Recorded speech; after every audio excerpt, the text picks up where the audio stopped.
Today's episode of The Read Pile is brought to you by Audible.com. Get a free audiobook download and a 30-day free trial at www.audibletrial.com/nerdupmedia. Over 150,000 titles to choose from for your iPhone, Android, Kindle, or MP3 player. I'm Elle, and this week I'm going on a rant. Spoiler alert.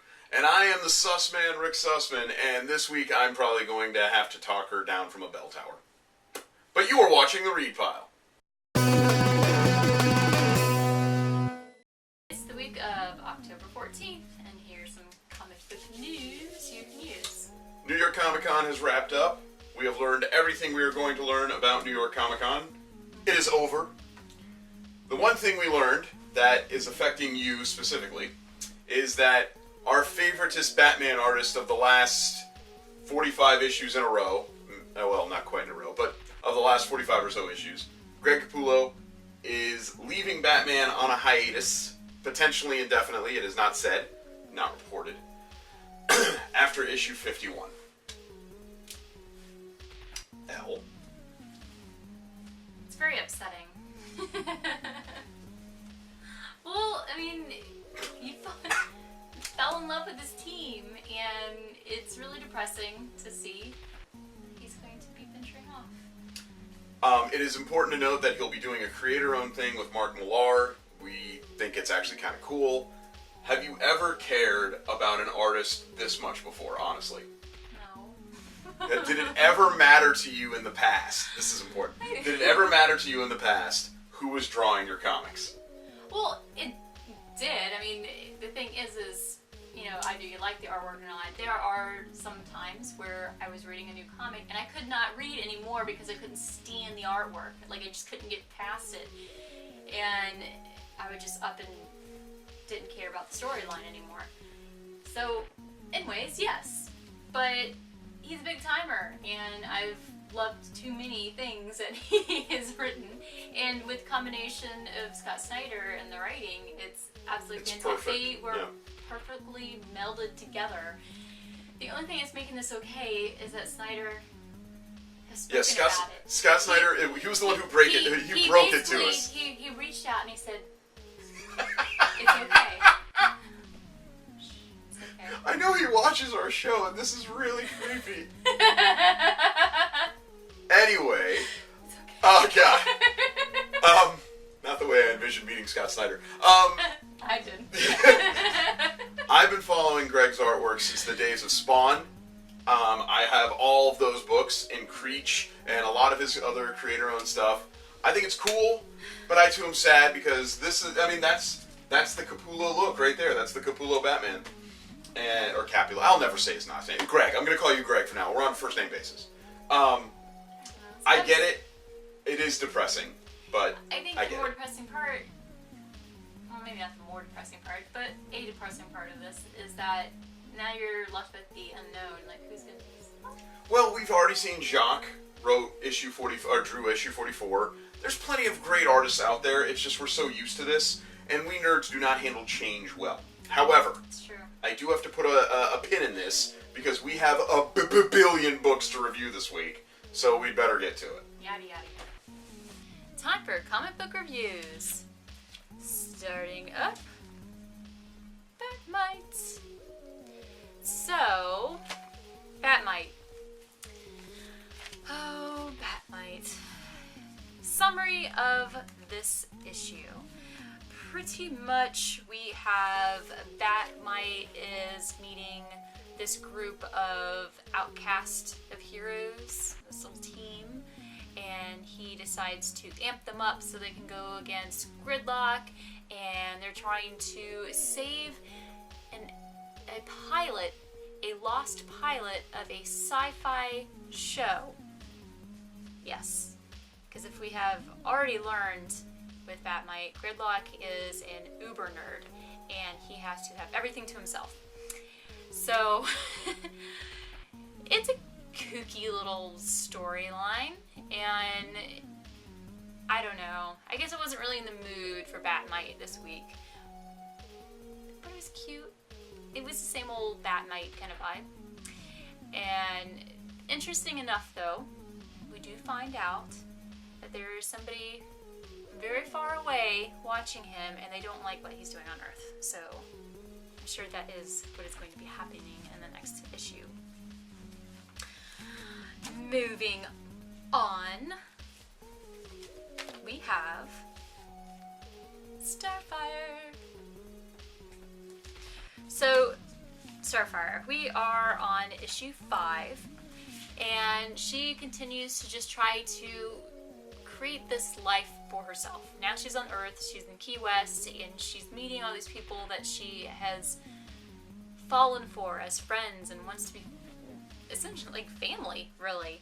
And she's helped them through so much, and they help her back, and she's trying to do what you would need to do to live there. She was going to job interviews, and she is, going to parties and meeting people, one of which she does meet somebody that is going to potentially be very harmful towards somebody very close to her.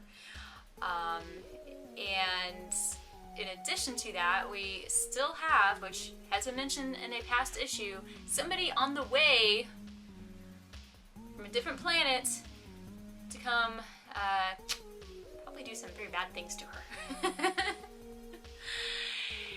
So yeah, that's gonna be interesting.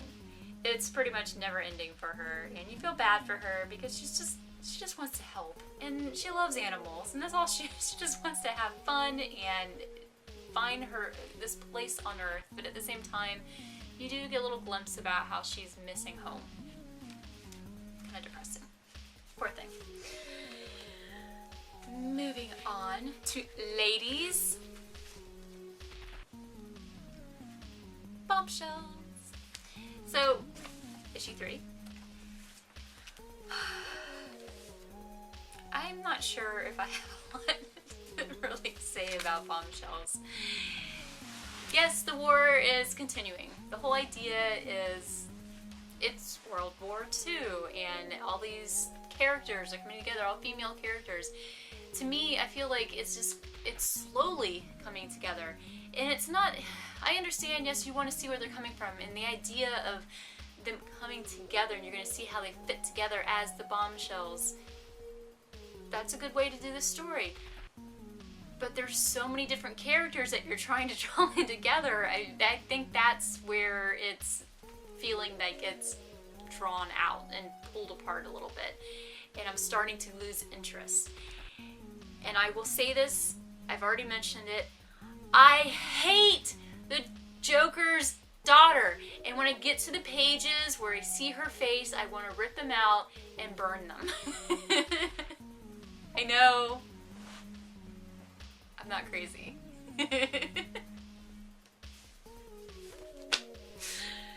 Moving on. Batman! Oh, Batman. I know, it's not my pick of the week. Weird, right? It's not that it wasn't good, but something else made it a little bit more to the top. So, Batman. Stuff is going down. Bloom is pretty much up in his game to just wanting to take down Gotham. He's going insane. And he's so creepy looking. Oh god. But during this whole time, we are diving into, the Gotham Police Department's Batman. Big drastic changes are about to happen. In the meantime, a Batman is appearing in Gotham to give the what's up of what the real Batman should be. And in addition to that, you have Bruce Wayne trying to fix Gotham as Bruce Wayne. And it's very cute, and it's depressing because you're just like, I want you to be Batman again, I want you to be Batman. But you get to see this cute little side of, what if he wasn't Batman? What would he have done? Would he have still stood up for Gotham? Would he still want to be there for people, for the people of the city? Guess what? He would. And he's doing what he can as not Batman. And so it's a cute little thing to see. Sad too. But pick of the week, Harley Quinn. Oh, Harley. And yes, you see this? That was a cat hissing. That was not the sound effects for the front of this. Or maybe it was, because it is the Monsters version. It is Monsters of the Month, and that is the Harley Quinn version. And it's very cute. I like it. But Harley. Oh, Harley.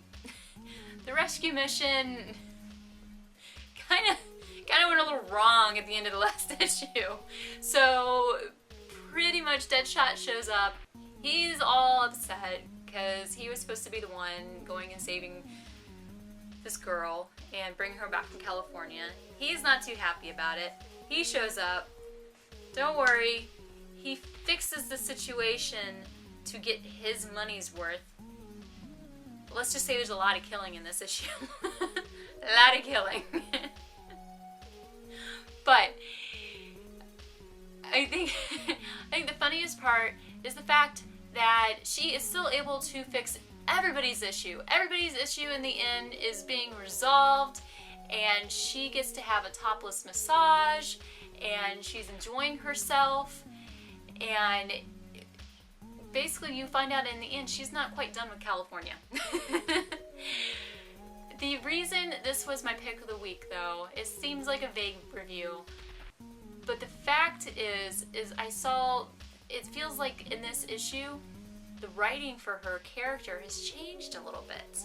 She's not the cheesy, uppity, everything's funny, cutesy thing. And you were still getting that in the series, you know, in the issues following up to this. And of course she would still, you know, do crazy things and people would die. But there's all these little jokes and everything. There's a feeling that you get from this issue. It's different. And I like it. Not saying that I didn't like the other version. But there was just something so intriguing about it. And I couldn't ignore that. So that is why it is my pick of the week. Alright, Elle, I think you said just about everything you could say about those reviews. I don't even know why that's a negative thing. She had a lot to say. Why? Anyway, as I get done having a conversation with myself, time to have some comic book reviews of my own. Let's start with Journey to the Star Wars The Force Awakens Star Wars Shattered Empire Issue 3. Remember, Issue 2 was last week? Well, Issue 3 is this week, and that's fine. Greg Rucka, who I love. As I said, I am a sucker for Greg Rucka. You know what? You didn't say anything on the previous time I said. Anyway, I really enjoy his writing, but I'm starting to really enjoy his scripting. Like, I think I want him to, maybe if he has any aspirations of moving into script writing, he can write an action sequence like none other. And man, I found myself kind of tearing up a little bit when it looked like one of the women in the magazine was going to get killed because they're all flying against a Star Destroyer and they're trying to knock out all these satellites, and this woman was like doing the classic "tell my husband I still love him" kind of thing, and I was, oh no, oh, that's so sad. And it's like, wow, I care about Star Wars, and this is really weird for me because I'm a Star Trek kid. Caring about Star Wars is so odd. My theme this week with my books are awesomely strong, badass female characters, and that brings us to East of West, number 21. Another book about really badass, strong, super, like, crazy, powerful female characters. And in this case, two of them who are sort of having a secret affair or a secret love. And I'll be honest with you, this was a really slow issue. Well, not slow, quiet. Really quiet issue of East of West. But it was super interesting. There's a lot of, like, hidden messages being relayed back and forth, and the way the story is written, like the conversations that are being had, all of the text was written in sort of like a shaded version, as if to say that, yeah, this is what they're talking about, but who cares, because these two are having like a hidden conversation. And the way it was drawn and everything that was about the book made you like really care about what was happening, and it felt really cool to read. Ultimately, though, it's another quiet issue, and I was talking about this with some of my friends at my local comic shop. There's nothing specifically wrong with quiet books, and Hickman does do this a lot, but it's like he's saying to you, listen, I realize this isn't blood and guts, even though there's plenty of it, and explosions every 10 seconds, but this is part of the story that needs to be told, so we should talk about it. Moving on. Wicked and Divine. This is issue 15. And this is another guest artist. I'm going to try and get the name right on it here. Stephanie Hans. As I tweeted out earlier today, this book is gorgeous. It is just drawn beautifully. If I wasn't so used to Jamie McKelvey's artwork in Wicked and Divine, I'd want Stephanie more often. That was a fabulously drawn issue. And it's another one of these, single shot stories, as this whole arc has been. We're learning more and more about the gods, even though we know they won't be with us very long. But each story is separate unto itself, and it's very interesting because you want to know more about the gods. It's like Gillen knows, well, I've created this pantheon, I might as well explain to you who these characters are and why they matter. So he goes into great detail. He spends an entire book on each of these characters so far. And there's also this interconnecting storyline, this new whodunit of what happened to Tara, and why did this happen, and how does this keep happening, and who's really behind all this. So you've got like this triple or maybe even quadruple layered storyline that's all going on, and it's all being interconnected on the very last page of the book. And it's kind of exciting. I really dig it, but I kind of want more Wicked and Divine. It's not really fair to the book, but I'd like more issues, please. And that's not fair to the writer or the artists, but if we could hurry that up, that'd be nice. Because it's so good. Next up, Sex Criminals. Yes. Number 13. Yes. What do you want me to say about Sex Criminals? Look at the cover. It should be up here by now. A woman jumping, a figure, turns out it's a woman, jumping off a building. So we know that there is this universe that we live in where when people achieve sexual achievements, their universe literally stops. Time stops. Well, what if you only got your rocks off jumping off a tall building because you're like a thrill seeker, you're a base jumper or something? That's another avenue that we are discovering in Sex Criminals is, well, wouldn't time stop altogether? And in fact it does. So what happens if you're falling? Well, this explains that. There's a wonderful story. There's also probably one of the single most hilarious cameos in the history of comics in this book. And it has to do with a coffee shop, and it has to do with Chip Zdarsky burning things and smoking a cigar. There, I said it. Oh my god, is it funny, though. And if you aren't reading Sex Criminals yet, please do. It is truly one of the most hilarious books on the stand. But it is not my pick of the week. So, as a cat runs by me, thank you for ruining my shot, cat. Maybe it didn't get picked up. But we have a graphic. It's probably already up here. Because we have a pick of the week! It's a sad pick of the week, because this is the last book of the series, and I'm sad now. But, it's Sword of Sorrow. It's issue 6. I've loved this book. This was so much fun. Convergence, Sword of Sorrow, and Secret Wars all began at roughly the same time. Everyone unanimously agrees that Convergence was kind of Secret Wars is now 9 issues instead of 8, and is being pushed back all the way until at least December or January. Meanwhile, Dynamite, not Marvel, not DC, Dynamite was able to give us 6 solid issues of a really cool story that restarts their universe, that recreates 3 major characters, that brings you Vampirilla, Red Sonja, and Deja Torres all together at once, and they did it without any fanfare or any kind of craziness, and it worked really well. Maybe because Gale wrote it and scripted it. Maybe it's because it's like Dynamite is becoming the Gale universe, which I'm totally okay with.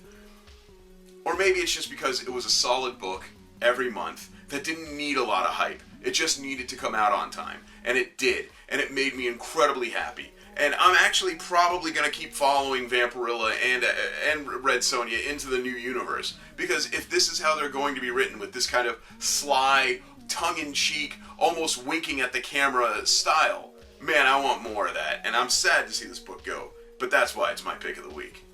For you, our loyal followers of The Read Pile, we have an awesome offer from Audible.com. Audible is offering a free audiobook download with a free 30-day trial to give you the opportunity to check out their awesome service. You can download some really great books like The Hobbit, the unabridged version from Tolkien. You can download Divergent, Lean In, lots of great stuff to check out. To download your free audiobook today, go to audibletrial.com/nerdupmedia. Again, that's audibletrial.com/nerdupmedia for your free audiobook. That's this week for the read pile. Well. So I actually have someone to thank this week. Oh. I have Me? you to thank. Yes. Is it? I got a really cool T-shirt this week, guys. I was actually just. It was Beer and Bacon Fest this week, and bacon and barbecue, and Elle covered it for Nerd Up Media on her bacon blog, and I got this really sweet T-shirt that says, "This is my T-shirt shaped napkin, and by God, I am going to use it as a napkin. I must make that happen."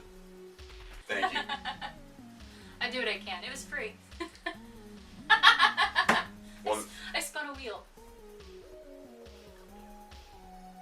Oh wait, no, I didn't. I took a picture with the cardboard. Forget this. I'm leaving. Bacon. You know, it's easy to just leave.